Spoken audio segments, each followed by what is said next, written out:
Hi, everybody. Thanks. So I think everybody in this room knows that evidence-based reality is having a little bit of a tough go lately. We have all the conditions are pretty dire. By the way, I too am an optimist, and yet I'm also a realist. So let me just say a couple of things that are part of evidence-based reality. Independent news media is been shedding jobs all over the world for a very long time. People are going to different sources of news, many of them not reliable.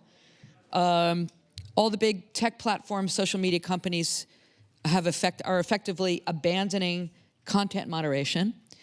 And then on top of that now, we've got artificial intelligence that has the potential and is already beginning to have a big impact on our information ecosystem. We're also seeing more and more politicians, billionaires designing their own false reality, reimagining, rewriting history, right here in Europe, including recent history, and a population that is more and more willing to go along with it. And this has everything to do with global security. So yeah, this is going to be a fun panel, everybody.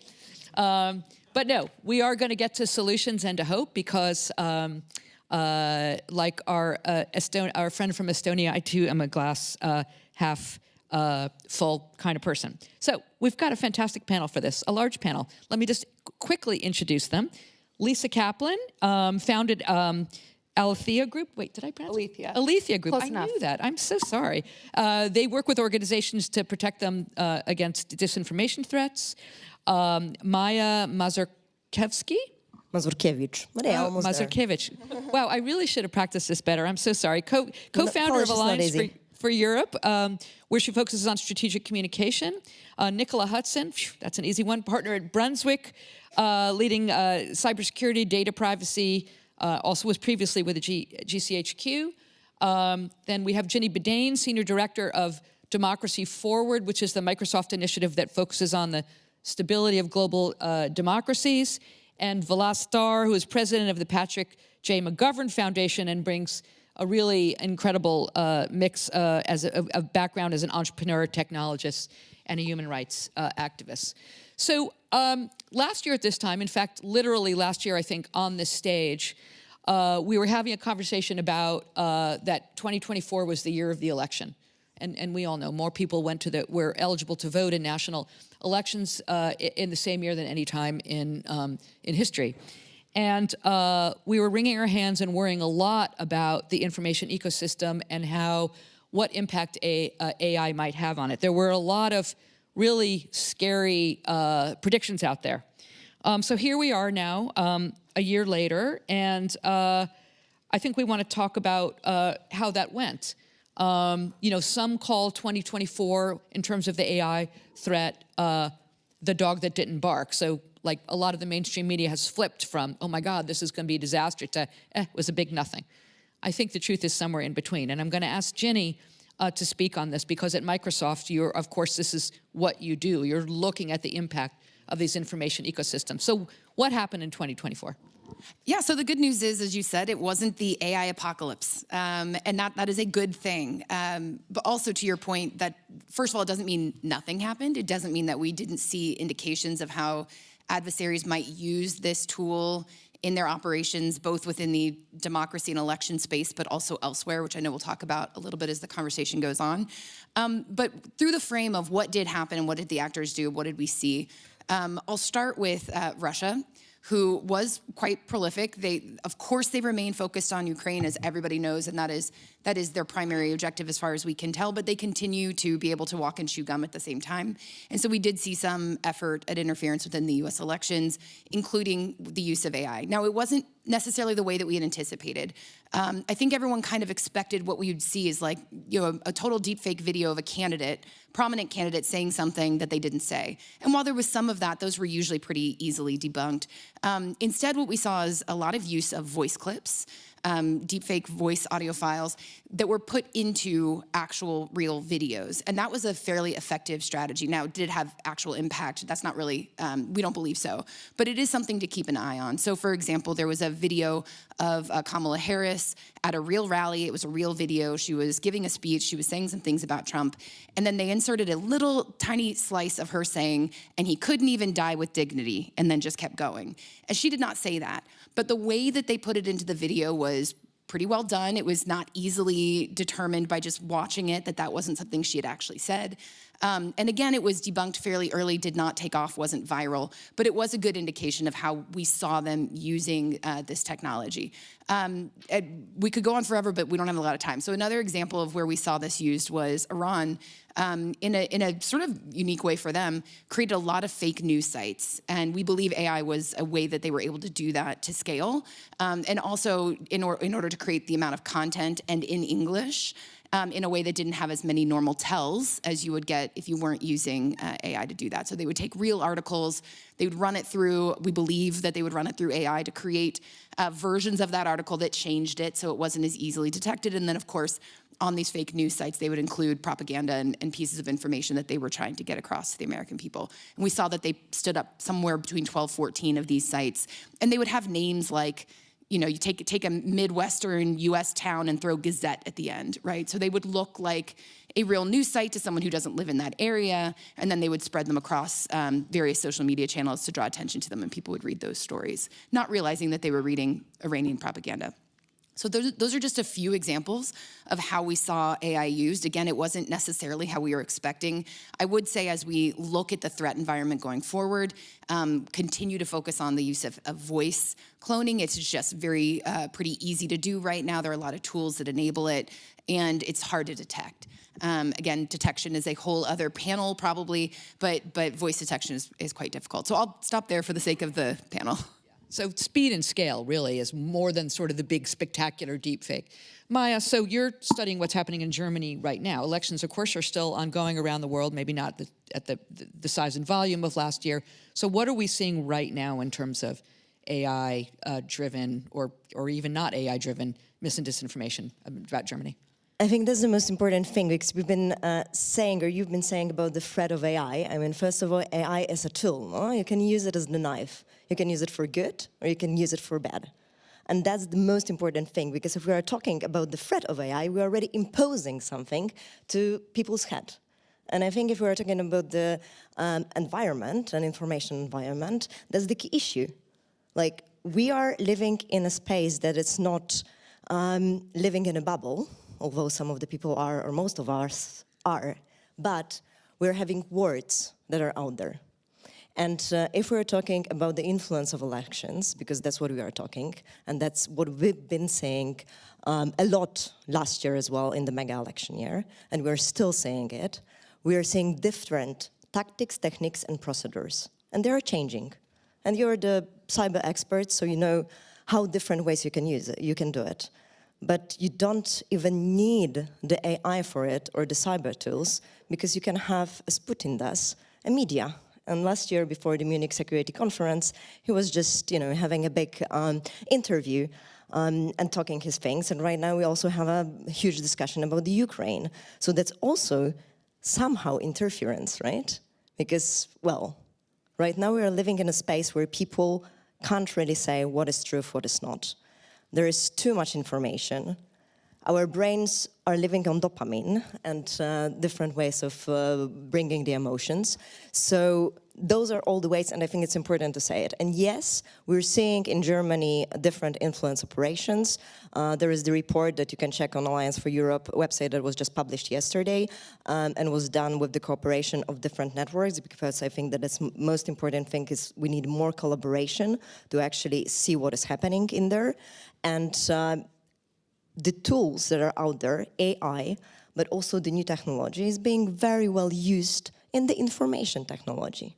And that's a key, it's being influenced, and it's the easiest way right now, because we need to say we have a war already, whether we accept it or not, and this war is happening in our information space. Any specific examples of what's happening in Germany right now? There are political campaigns? There are campaigns targeting the CDU main politicians.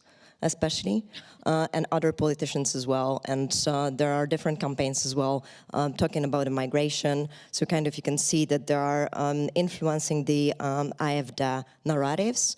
And we are seeing as well, because it's Germany, but we also need to talk about Romania, where there was a huge issue and a big case of first time ever annulling the elections because of foreign interference. And that also been seen a very, very different, again, tactics, techniques, and procedures being used in the campaigns, where there were different places kind of first talking how the candidate should look like. It was in the space, it was internet space. You would, I don't know, look at an account with the nice cats, and they would be saying like, oh, you have this beautiful cat, but you know, remember that you should be religious. And then like with different targets in a way, it was happening in there, so. Yeah. Great. Nicola, so you're seeing, just moving now to the private sector, you were telling me that you are seeing interest in the risk of mis and disinformation filter up to the board level conversation. So what is it? What's changed? What are they worried about? Yeah, it really reminds me of where we were probably 5 or 6 years ago when we're talking to businesses and they're looking at ransomware and thinking, oh, how seriously do we need to take this? Is it a question of if or not when? And obviously over the last 4 or 5 years, it's a when, not an if. And we're at that start of the conversation around how is this going to impact us as a business? And you're seeing the boards begin to grapple with that question because they're seeing the real world impact already that goes beyond the election interference side of things into actual, you know, members of staff in banks giving away £1 million. As we heard, you know, audio fakes are really, really easy to do. They're like 10 euros to get it, and it's hard to spot. It becomes quite personal for them. You know, no CEO wants to be part of a deepfake video or audio that brings about a different story. And the pace of communications, what they're having to deal with, is just so fast. You know, we did some work around one of the banks going down. It was like 3 hours that they had to try and grapple with getting control of that narrative. And organizations just don't have that set up. And Lisa, you're seeing this with your clients as well.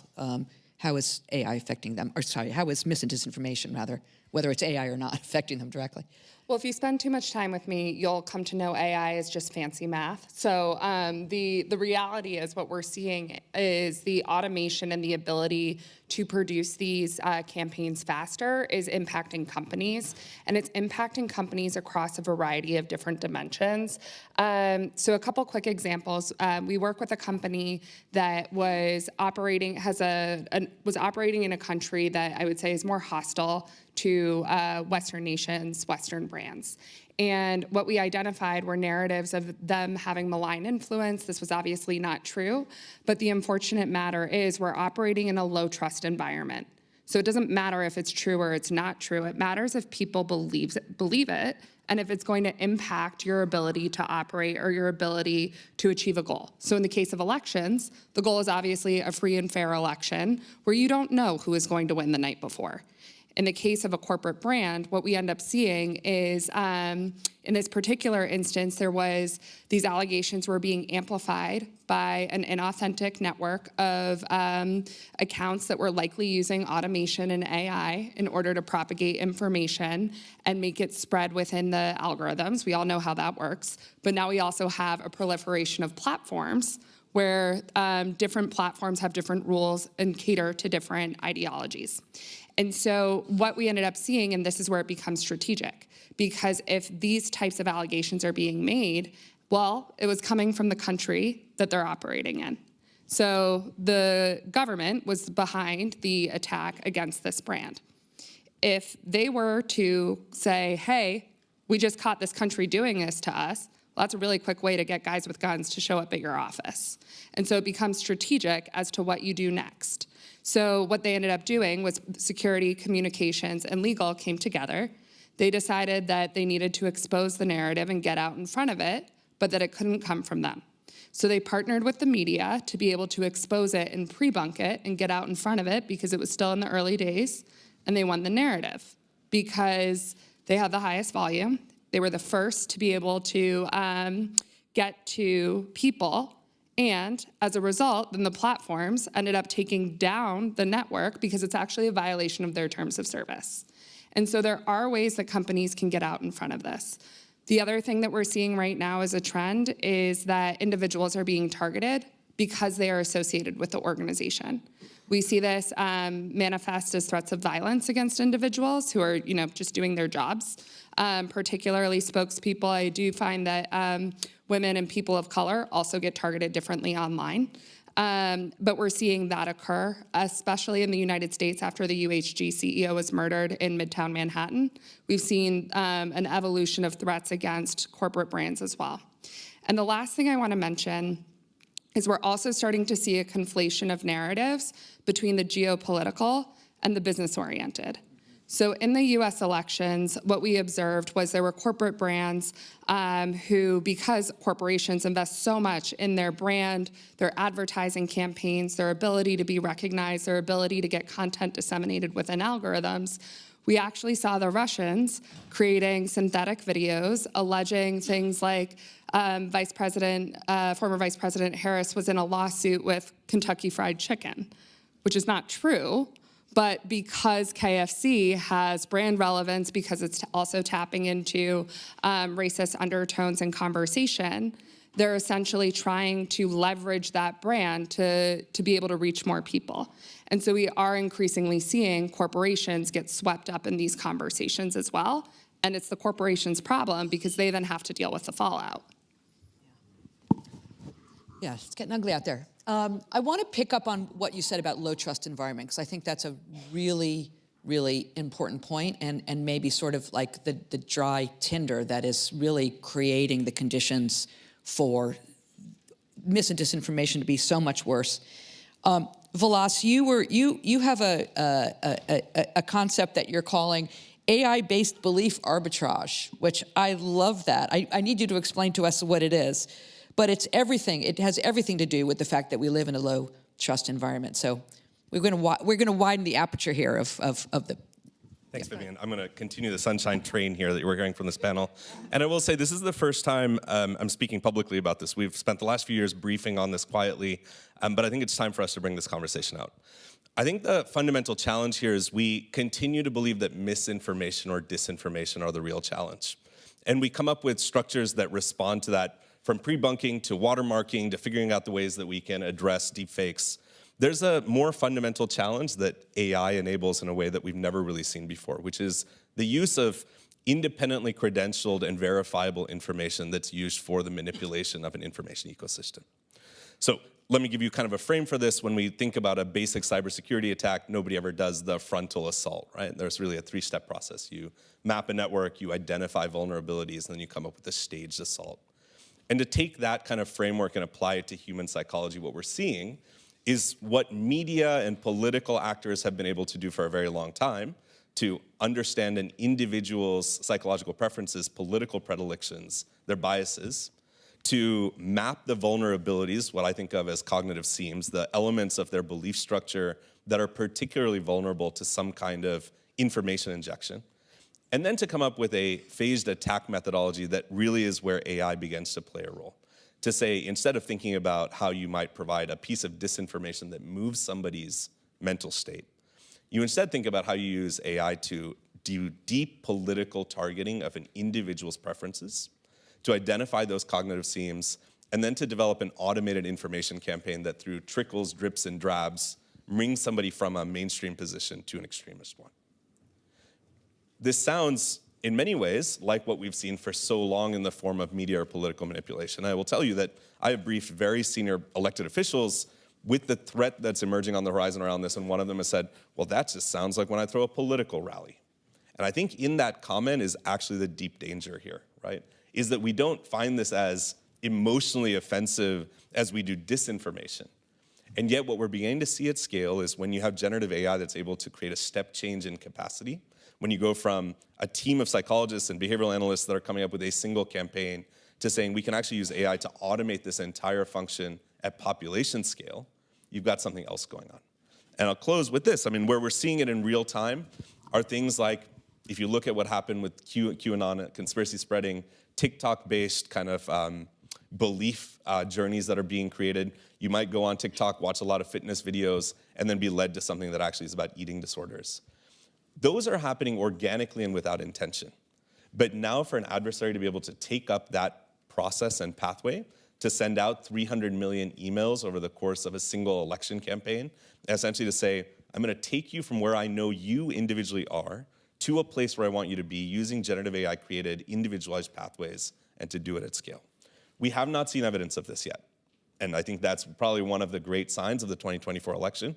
And yet, and the reason we don't speak about this publicly is, there's no need to enable this kind of activity. But over the next 5 years, I think we're beginning to see the aggregation of capacity at each of those 3 stages. And I think this needs to become what we begin thinking about. I'll very quickly say there are, I think, 3 responses to this, right? And again, they'll map them to the cybersecurity space. The first is we really have no capacity even around detection of this kind of attack at scale. The traditional methods that we have, watermarking, looking for fake information, trying to find community verifiability, doesn't work because often the information that's conveyed is factually accurate. It's just intended to manipulate. The second is, as a response, we often think about systems hardening in cybersecurity. I think the equivalent of that is how do we build broad-based social resilience to these kinds of attacks? Pre-bunking is a really good starting point, but we need total innovation in how we think about building more secure information ecosystems that actually allow people to attach their identity to a point of view and then recognize when they're being targeted. And the third is we need to put some rules and regulations in place about how AI systems can be used to do this. Everything I've described to you today is actually legal in most Western jurisdictions. There's not a single element of that that fits within an existing regulatory framework to say if somebody's doing this to 100 million Americans, Germans, or European citizens, that we criminalize that activity. We need to figure out both an enforcement and a criminalization function.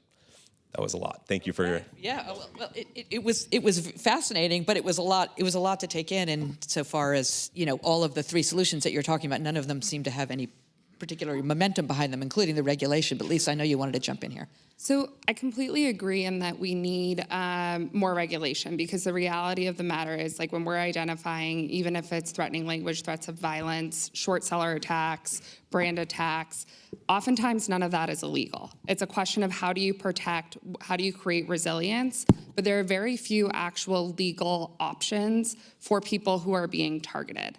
That being said, what I would say is that we actually have the detection piece because you can look at the TTPs that are used to weaponize information, and it's that piece I think that we do have. In terms of the what to do about it, I think frankly, every organization is going to be different depending on the goal. But I do think that there is a lot of work that's being done in that space to be able to detect at scale. I really appreciate, too, the point of watermarking and stuff like that, and like how much does it matter if you're just trying to get people to believe you and we have to come up with other ways. But I also caution that we create a system that requires identity verification. The reason for that is in countries where there is rule of law, freedom of speech, that makes total sense. But what happens if the same regulations then require, for example, an activist in an autocratic state trying to make the country more democratic? Then all of a sudden, some of those regulations can actually be weaponized against them. And so this is something that I think is really complicated and really challenging to figure out from a policy perspective, which is why we always look at impact and what's the actual damage of the campaign. Go ahead, Maia. May I jump on it? Because I think it's a fascinating discussion, and I would take it maybe on a one level higher up, no? Because exactly, we're doing like the research on what is happening in the information environment in terms of the cybersecurity, how the information is being spread and whatever, but like then how people are actually taking out the information out there. And we are having a social contract that we are having offline, right? We agree something with the governments. We know that if we're going into the street, the violence is something that should be punished. But if we're going online, like those regulations cease to exist.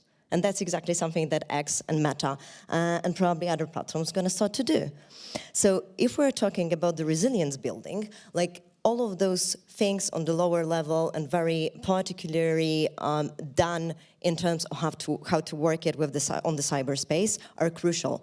But how crucial it is to actually bring the awareness of people, because exactly the resilience building is also and should be based on the societal resilience. If we are being attacked by the emotions, and sometimes we are not seeing only the influence operations and the vulnerabilities. They can start something. They can also, go into some communications that is already happening by chance, and then Russia really knows how to amplify those information.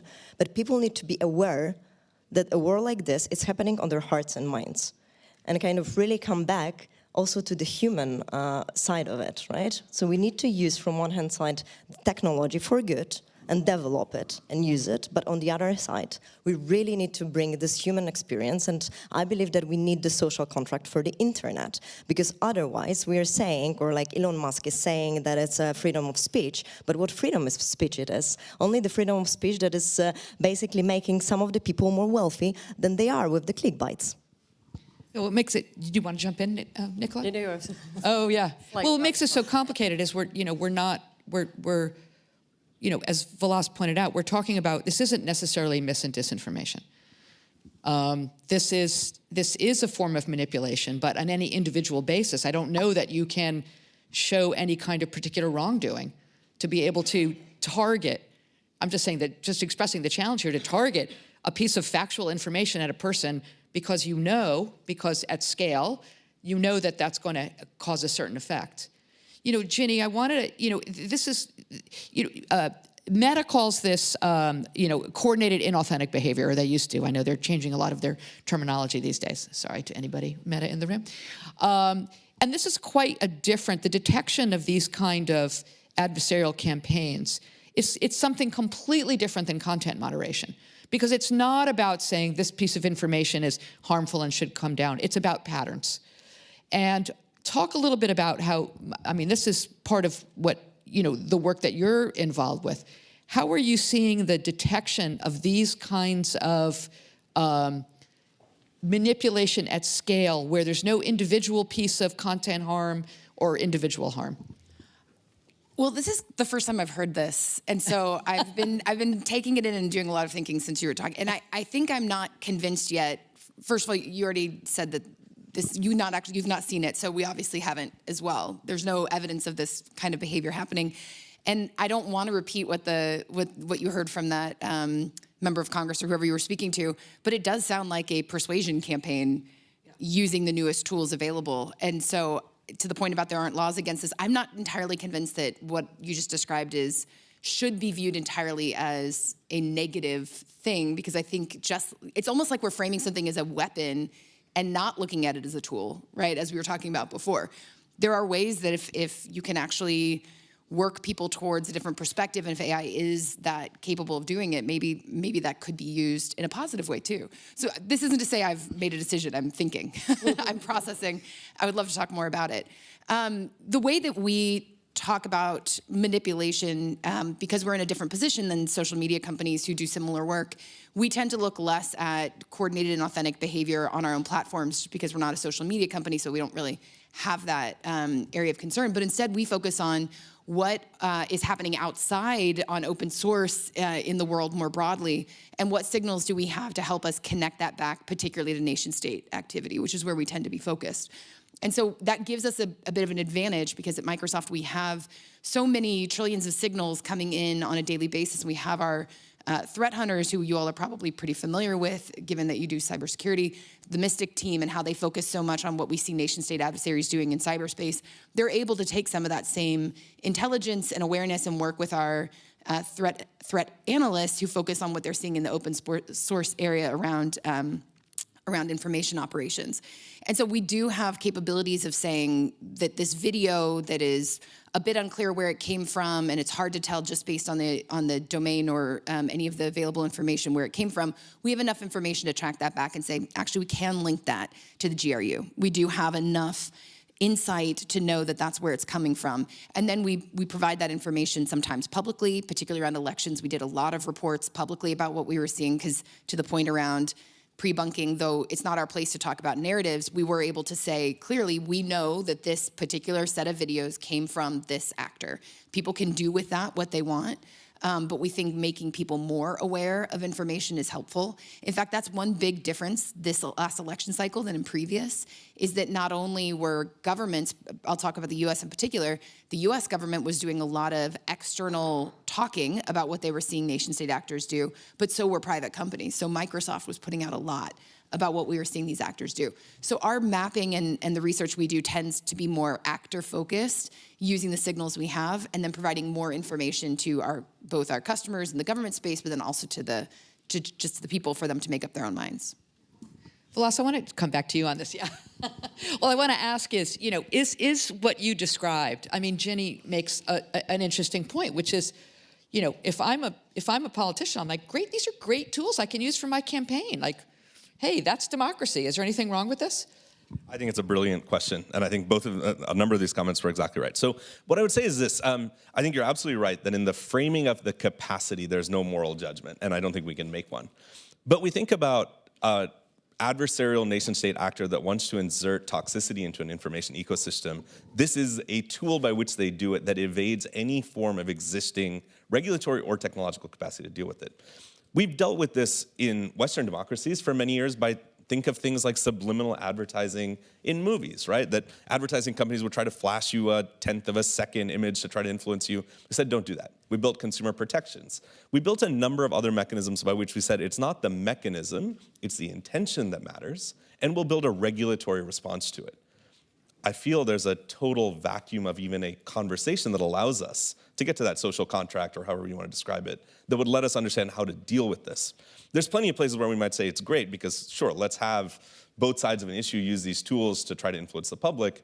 It becomes a little bit more pernicious when you move it out of those who are interested in public discourse and into the realm of people who are trying to poison underlying fractionated political systems. Anyone else think this sounds like Cambridge Analytica, like times 2? That's exactly That's what I'm hearing. It's that at macro, massive scale. But that's the thing, it's already being used by some of the political parties and adversaries, and Russia is exactly using this. I mean, like, if you look at what happened with Gaza conflict, Hamas-Israeli one in particular, you can see that New York Times already, I think in November 2022, described it as the social media war, right? Like Russia, Iran, and many other countries have been in particular involved in the disinformation campaigns, influence operations in there. And right now, recently, just this year, the European Agency for the Fundamental Rights did the report on the anti-Semitism and said that in particular cases, there's 400 more anti-Semitic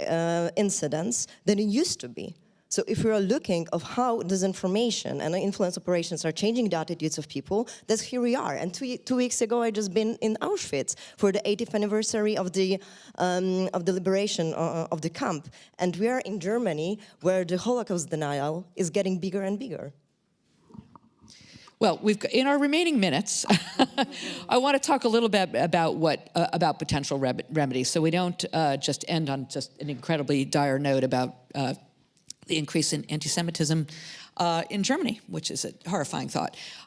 So let's talk about remedies. I will say, well, Lisa, I'm going to start with you. So you've been talking about sort of, AI to combat AI negatively influenced information operations. So yeah, so we are Is that the solution? I think so. Like, Perfect. We are an AI company. Every company is about to be an AI company, whether you ask to be or not.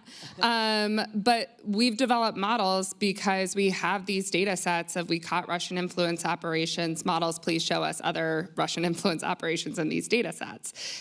We all know the challenges with AI and incorporating it and the sophistication and how it takes time to fine tune.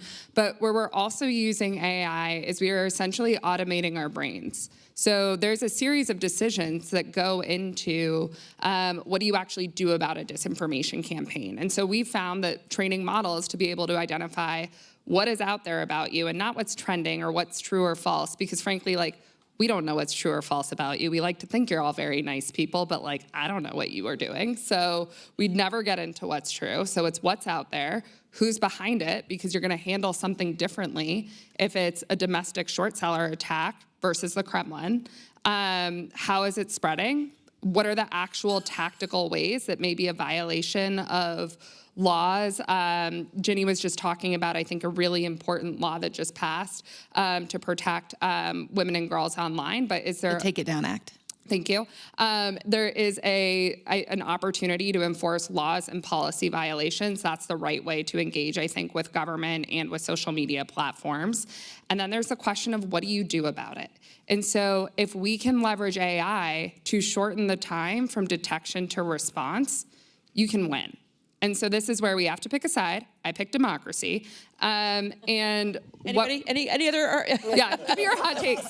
We have to pick a side. I picked democracy and free economies. And there is a way that we can start to protect ourselves, because if we all have eyes on these networks, the same Russian networks that we're watching amplify the AfD were also the same ones that are targeting, KFC.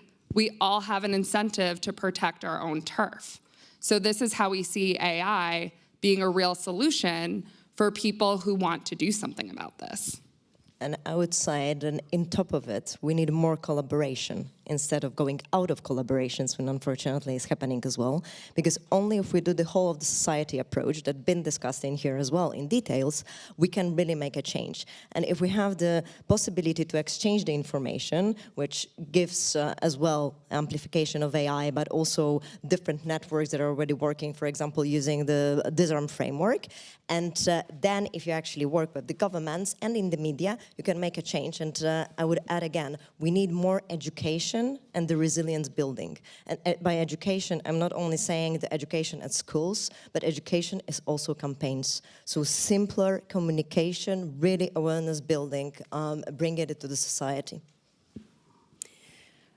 So I think, unfortunately for business, we're caught in this trap whereby everything that comes out of corporate kind of goes through 10 layers of sign-off and legal and everything. So structurally, there's a problem in terms of time. So everything you said about how to spot it and what to do is there, but you still need the human side to catch some of it. So your social community is required within businesses. It can't just sit in the CISO bit and the poor 20-year-old who's doing a bit of monitoring. It has to be an all-business kind of approach. They have to know, literally everybody needs to know and be thinking about it, know what the triggers are, how to escalate. And quite frankly, we're going to have to give, various people just, the opportunity to just go and move at pace and not get caught up. Yeah, to your point, it's a board level. These are board level issues. We're going to have to change the way they work. Yeah, anytime you're dealing with large issues like this, I mean, to the point of whole of society, I know it's kind of a cliche, and at these conferences that's said all the time, but it's true. I mean, there need to be technology solutions, there needs to be public policy, there needs to be societal resilience and education efforts. I'd say on the public policy side, for example, I've been thinking, man, privacy regulation would be really great to get at what you were describing earlier, right? In the US, if we had comprehensive privacy regulation, maybe it would be harder to get access to the data that would be used to train the models to target you.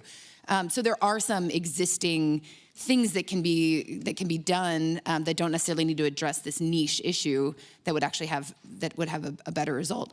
On the education front, we've seen a lot of interest in educating employees of companies in similar ways to how you think about how we trained up our all of our workforce to not be so susceptible to phishing scams, to not, click that link, to look for the lock URL. Some basic things like that. I know Accenture has done some really good work putting together some training materials that's really aimed at sort of the workforce around how do you detect these things, because they're thinking of the fact that this is going to affect companies.